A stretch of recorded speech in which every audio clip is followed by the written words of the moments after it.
to Tech Talk on Athens State University's KASU Radio.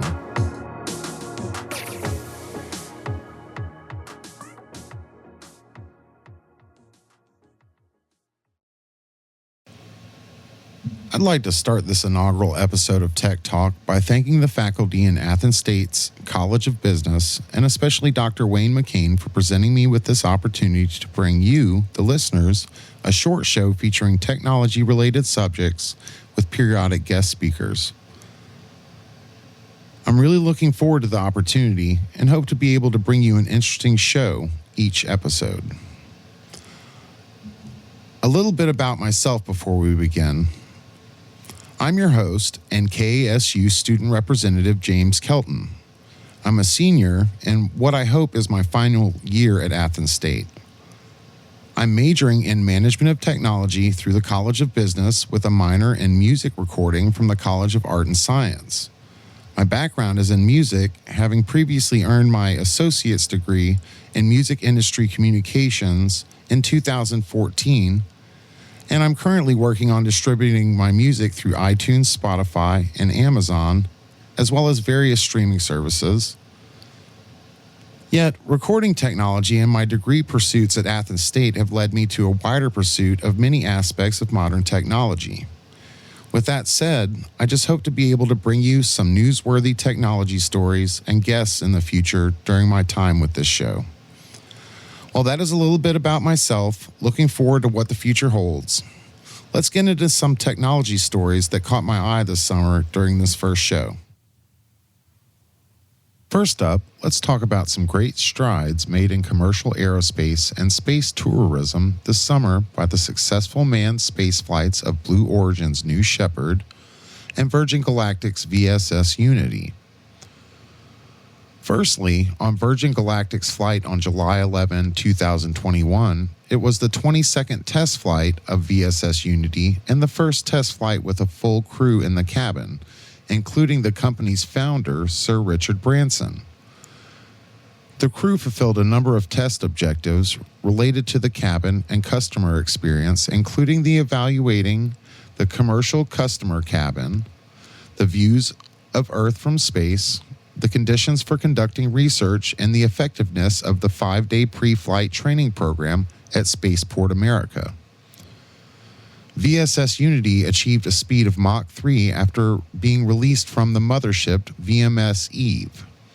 The vehicle reached space at an altitude of 53.5 miles before gliding smoothly to a runway landing at Spaceport America. Next, on July 20, 2021, Blue Origin's New Shepard completed its first human spaceflight, passing the Kármán line with 4 private citizens on board on what was deemed a historic mission. Wally Funk, 82, became the oldest person to fly in space. Oliver Damon, 18, was the first ever commercial astronaut to purchase a ticket and to fly to space on a privately funded and licensed space vehicle from a private launch site. He also became the youngest person to fly in space. New Shepard became the first commercial vehicle under a suborbital reusable launch vehicle license to fly paying customers, both payloads and astronauts, to space and back. Jeff and Mark Bezos became the first siblings to ever fly in space together. Blue Origin expects to fly 2 more crewed flights this year, with many more crewed flights planned for 2022. Both of these achievements are exciting for the future of commercial spaceflight, and what these private companies have in store will be exciting to see as more opportunities come available.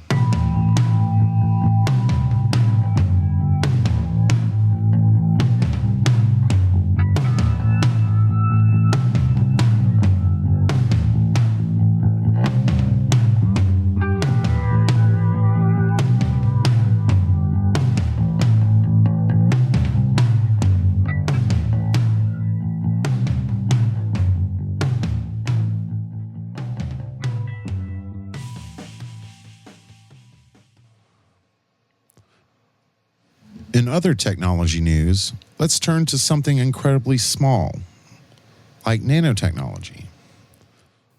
Researchers at Tel Aviv University on June 30th unveiled the world's tiniest technology aimed at storing information on the tiniest unit known to science.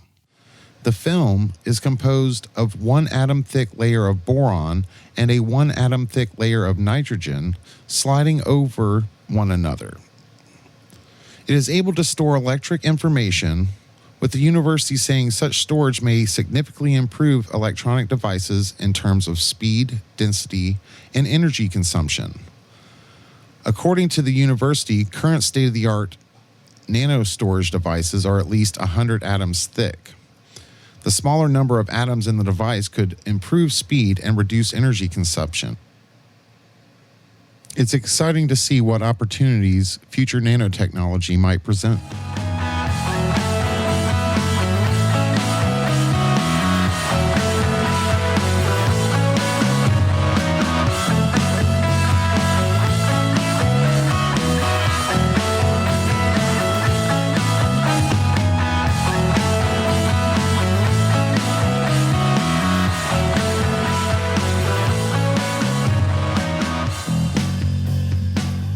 From nanotechnology, we'll turn to the great semiconductor or chip shortage that has plagued producers and consumers for most, if not all, of the pandemic. From PlayStation 5 shortages to shortages of chips used in modern vehicles, the effects are felt near and wide. Forbes reports that the worsening computer chip shortages shows supply chains are still at risk. The semiconductor chip crisis that hit companies around the world shows no sign of ending anytime soon and will continue to impact the supply chains for many industries. Indeed, some organizations have yet to fully recover from the impact of the blockage of the Suez Canal last March on their ability to send and receive essential materials, parts, and supplies. And shortages aren't going anywhere for the foreseeable future. Some advice for business leaders in this crisis includes to make better decisions and to prepare for more disruptions. Mark Donelek, president and CEO of Pivot International, said, "The new way of thinking during this chip shortage has become, if you don't have it in stock, you don't have it. This chip shortage has taught us that the only way to succeed is to buy way out in front of demand in order to secure what is needed from the supply chain. Without this security, companies will have a higher risk of being shut down for periods of time. Right now, during the crisis, companies need to buy well in advance more than they previously operated at. When we are past this shortage, companies will modify their previous approach of very lean inventory management with higher stock to mitigate this from happening again," he advised. Alex Hersham, CEO of Zencara, told the Hellenic Shipping News, "The Ever Given's blockage of the Suez Canal shone a spotlight on global supply chains in a way not previously imaginable. I'd love to paint a more positive picture for the future, but given the amount of strain and lack of buffer in global supply chains, it's almost inevitable that another disruption event will occur in the coming months. That could be anything from another COVID outbreak at a port to an orchestrated cyber attack," he said. Businesses need to make sure their supply chains are agile and ready to respond, and that they make the investment before it's too late, Hersham warned. No one knows when the chip shortage will end, but as business leaders, it is best to plan ahead and stay prepared.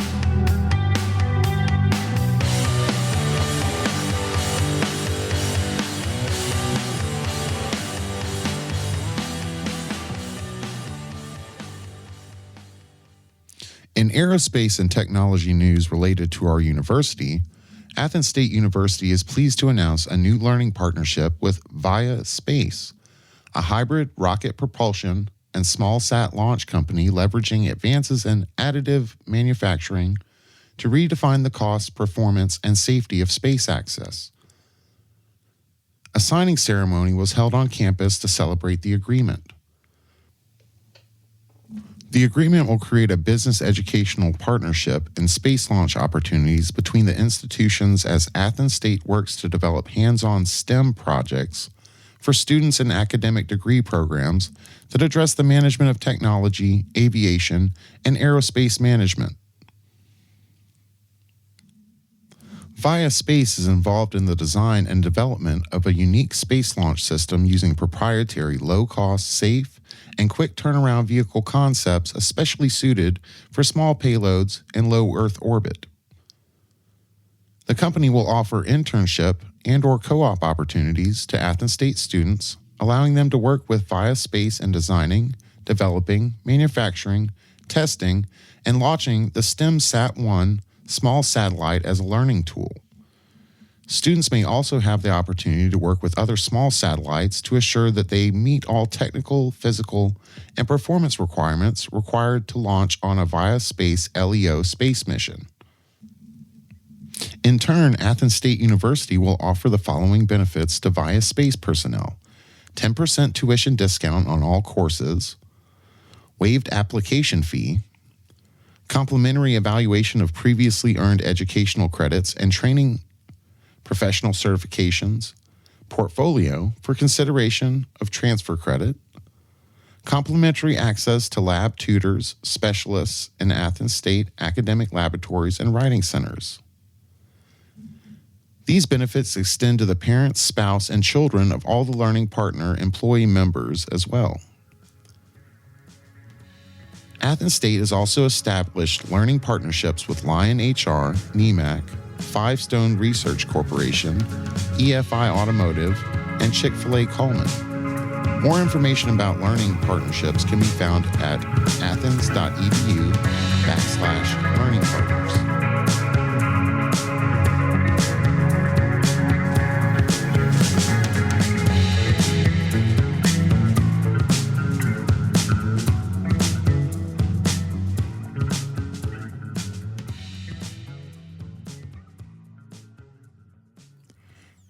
Up next, a NASA study projects a surge in coastal flooding starting in the 2030s.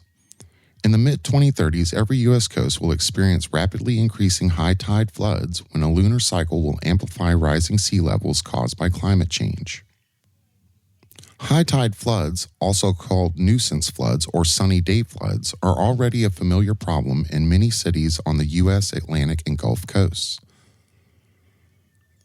The National Oceanic and Atmospheric Administration reported a total of more than 600 such floods in 2019.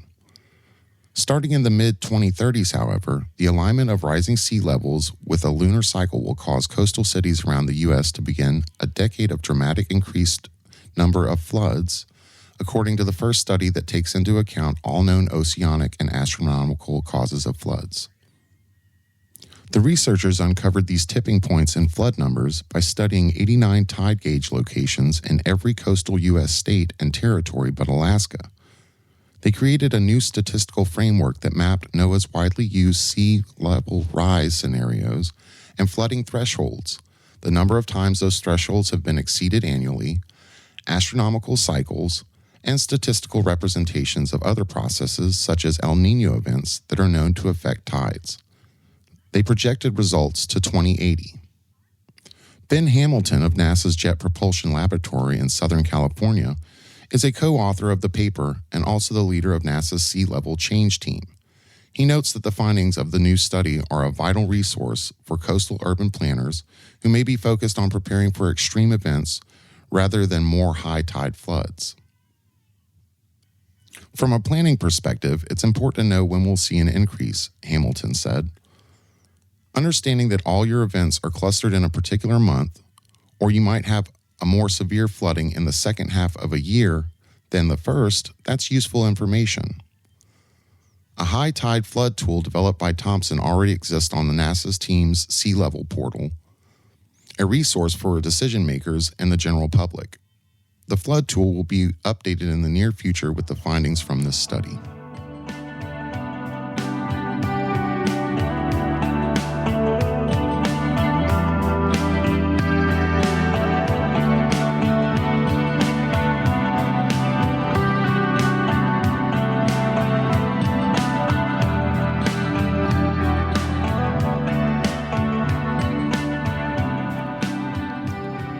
Next, we turn to developments in the world of astromycology.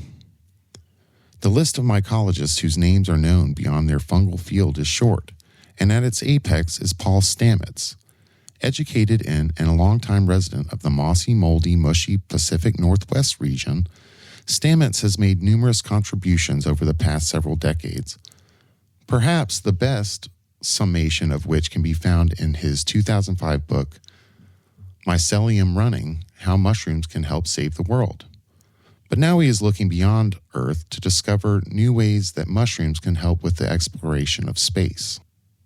In a new astromycological venture launched in conjunction with NASA, Stamets and several research teams are studying how fungi can be leveraged to build extraterrestrial habitats and perhaps someday even terraform planets. This is not the first time that Stamets' career has intersected with speculative space science. He also recently received an honor that many researchers would consider only slightly less hallowed than the Nobel Prize, the distinction of having a Star Trek character named after him. When asked how Earth's fungi can help the development of human habitats or even entire ecosystems on other planets by Scientific American, Stamets responded, "Plants that support terraforming need minerals, and pairing fungi up with the plants and debris from humans causes them to decompose into a form that can then create rich soils that could help generate the foods that astronauts need." It's much easier to take one seed and grow your food than it is to take a ton of food to space, right? Nature is incredibly efficient in terms of payload. It's much better for nature to generate a payload of food than for your rocket to carry a payload of food. The two stages of the proposal includes identifying the best fungal species for breaking down regolith and determining the best ways to use fungi in space, once the best type is selected. The role of fungi in space exploration is one to watch closely as the new era of aerospace ventures begins.